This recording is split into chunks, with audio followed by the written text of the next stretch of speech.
한번 살펴보겠습니다. 배려적 사고와 관련된 동양 사상이 있습니다. 배려적 사고와 관련된 동양 사상, 선생님이 떠오른 거 누가 계실까? 공자님, 맹자님, 이런 분들이 떠오른대요. 공자와 관련된 이야기, 물론 공자의 깊이 있는 내용은 여러분들 고등학교 2학년 올라가면 여러분들 배울 수 있을 것 같고요. 도덕교과서에 나온 얘기만 간단하게 설명을 해드리겠습니다. 동양의 공자님은 무슨 이야기를 하였는가? 동양의 공자님 논어를 봐보면 이런 단어가 있습니다. 자, 선생님이 써봅니다. 한문. 도덕교과서에 한문이 많이 등장하기 때문에 이 한문을 어렵다, 싫다라는 거부감보다는 알려고 노력해보는 거, 그 좋은 태도라고 생각이 듭니다. 한문, 같을 엿자에다가 마음 심자죠. 마음이 같아지기. 배려의 윤리가 당연히 생기겠죠. 마음이 같아지기. 다른 표현으로 기, 소, 불, 욕, 물시, 어인이라고 합니다. 어인. 이 한문은 서자라고 읽죠. 공자의 서사사입니다. 서. 배려가 담겨진 것이고요. 기소불용 물시어인도 이 서와 똑같은, 본질적으로 똑같은 내용입니다. 내가 하기 싫어한 바를 남에게 시키지 말라. 내가 싫어하는 바를 남에게 시키지 말라. 글자 네 글자로는 축의급인이라고도 합니다. 근데 여러분들은 기소불용 물시어인과 이 서라는 단어를 잘 생각해 보시기 바랍니다. 내가 하기 싫어한 바를 뭐라고요? 남에게 시키지 않는 거. 그게 바로 배려다. 동양사상가 중에 또 맹자도 있습니다. 맹자. 어떤 학생이 한 번씩 물어봐요. 선생님, 공자하고 맹자는 이렇게 형제지가 아닌가요? 같이 다 자자 돌림이신가요? 이렇게 순자까지 다 삼형제인가요? 이렇게 물어보는데 그렇지 않죠. 자라고 하는 것은 존칭 표현입니다. 존칭 표현. 공치성을 가진 선생님, 맹치성을 가진 선생님, 이렇게 보시면 됩니다. 아, 선생님도 뭐 김치성을 가졌으니까 뭐 김자 하면 되겠죠. 김자. 김자 존칭 표현입니다.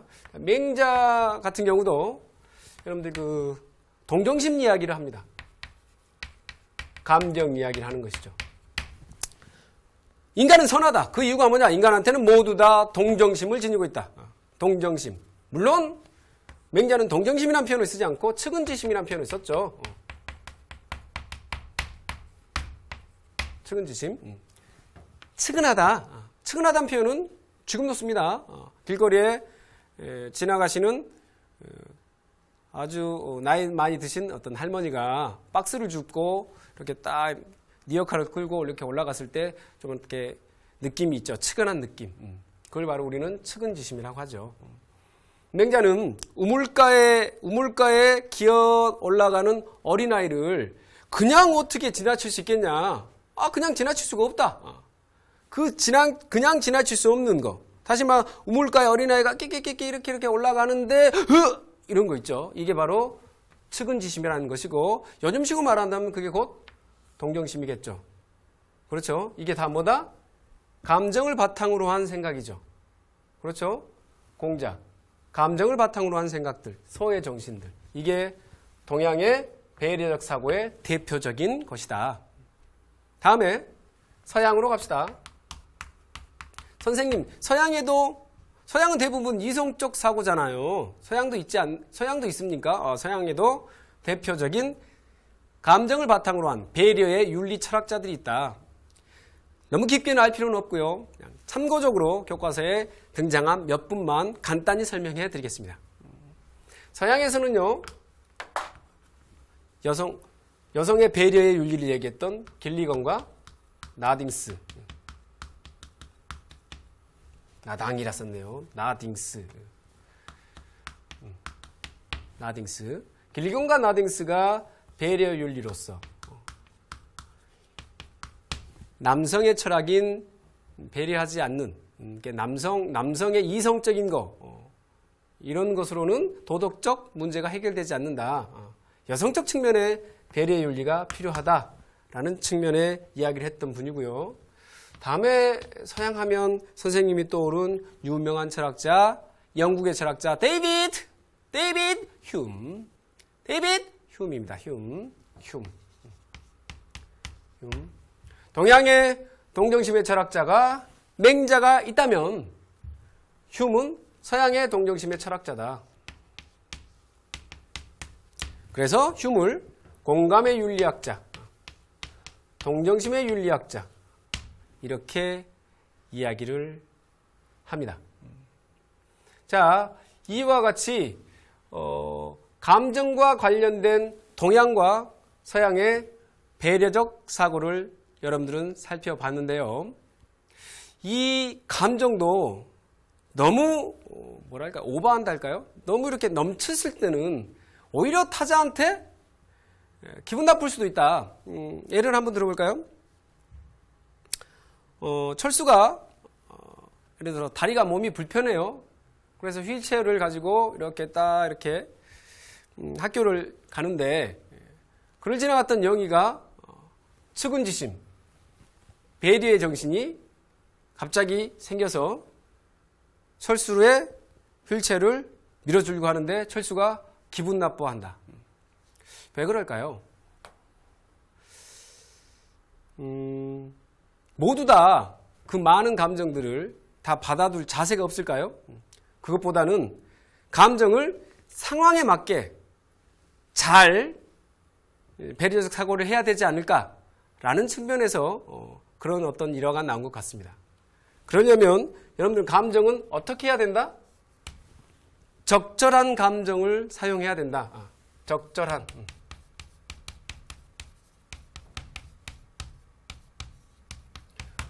감정에 작용을 해야 된다. 적절한 감정의 작용. 그래서 적절한 감정의 작용에 교과서에 소개된 사상가가 있습니다. 그 사상가가 누구냐면 서양 철학자입니다. 소크라테스, 플라톤의 제자이기도 하고요. 누구일까요? 그렇습니다. 아리스토텔레스입니다.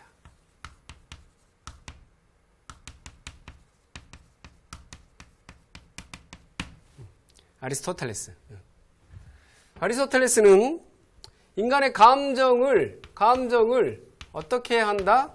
이성적으로 상황에 맞게 이성에 의해서 상황에 맞게 잘 조절해야 된다.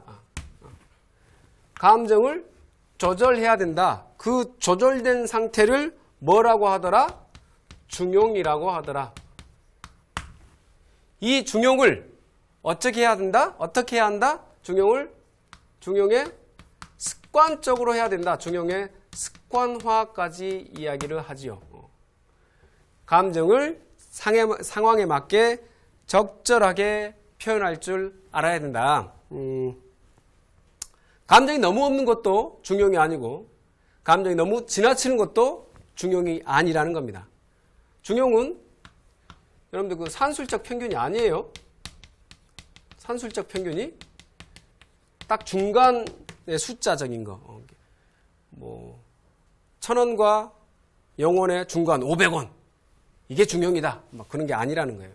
그런 게 아니라 중용이라고 하는 것은 상황에 맞게 적절하게 감정이 표현된 상태. 여러분들 예를 들기가 참 애매하긴 한데 아버지하고 아들이 산에 가다가 너무 억측인 것 같기도 한데 아버지가 호랑이한테 물려갔어요. 그러면 여러분들 뭐가 생길까요? 어떤 감정이 생기겠죠. 이 감정이 너무 넘쳤을 때 그 호랑이 굴에 들어가 버렸을 때 그것은 그렇죠. 만용이라고 합니다. 그런데 이걸 잘 상황에 맞게 잘 이성적으로 조절해서 그 아버지를 구해낸다면 그걸 우리는 용기라는 표현을 쓰죠. 근데 호랑이한테 물려갔는데 우리 아버님 호랑이한테 물려갔구나 라고 하면서 아무런 감정을 작용되지 않아. 그것은 비겁이라고 합니다. 너무 용기가 넘쳤을 때는 만용이라고 한다 그랬죠. 이와 같이 감정도 어찌해야 된다? 어떻게 해야 한다? 적절하게 감정이 상황에 맞게 적용되어야 한다. 우리 동양에서도 이런 측면에서 무슨 이야기를 하냐면 이것은 서양이고요. 서양이고요. 동양에서도 감정적 사고의 이야기를 하죠. 그걸 유교에서는 중화라는 표현을 씁니다. 중화. 중화. 중용과 유사한 표현이라고 생각하시면 되고요. 적절한 감정의 작용이다 라고 보시면 되겠습니다. 배려적 사고를 했고요. 두 번째 여러분들한테 얘기하고자 하는 이야기가 칠판 밑에 조금 선생님이 써보겠습니다. 두 번째, 도덕적 정당화에 대한 이야기입니다.